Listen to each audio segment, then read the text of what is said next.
your ego. Flat out. Joy is associated with the spiritual man. How many know that the joy of the Lord is our strength?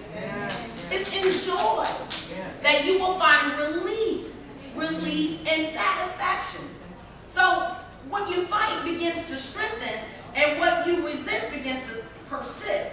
So sometimes as we begin to get into our miserable state, how many have ever been in a miserable state? Woe is me. Some of us are just consumed with that because it becomes a part of our story.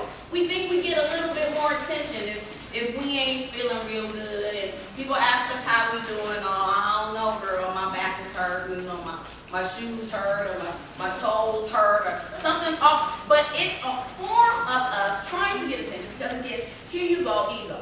Two main reasons for being miserable. Overly wanting what you do not have, and overly not wanting what you do have. Okay? Did y'all get that? Yeah. Our two main reasons for being miserable. Again, overly wanting what you don't have.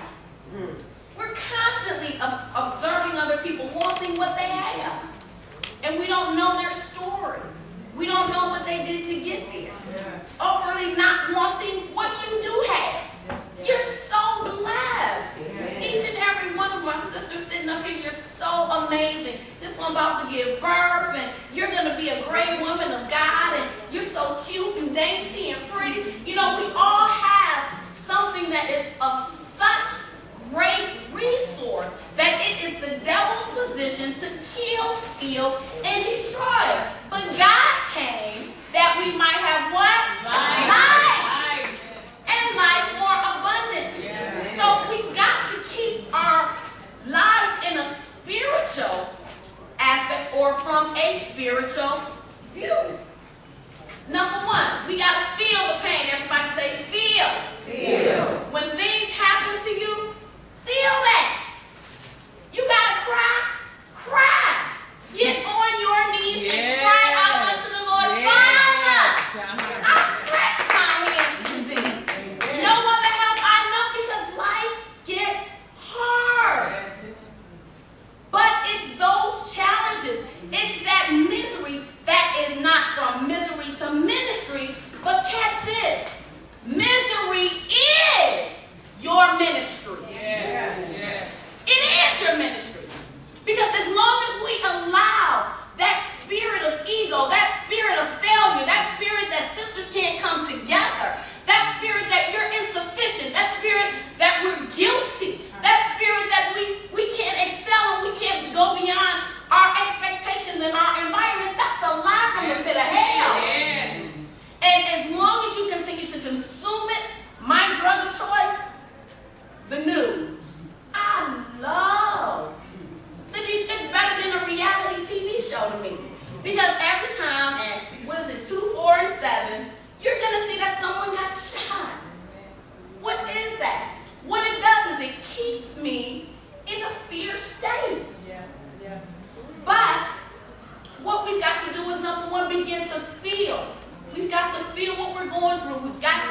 Sometimes we've got to attack those past stories. We've got to attack those things that happened in our childhood in order to regurgitate those things and get them out.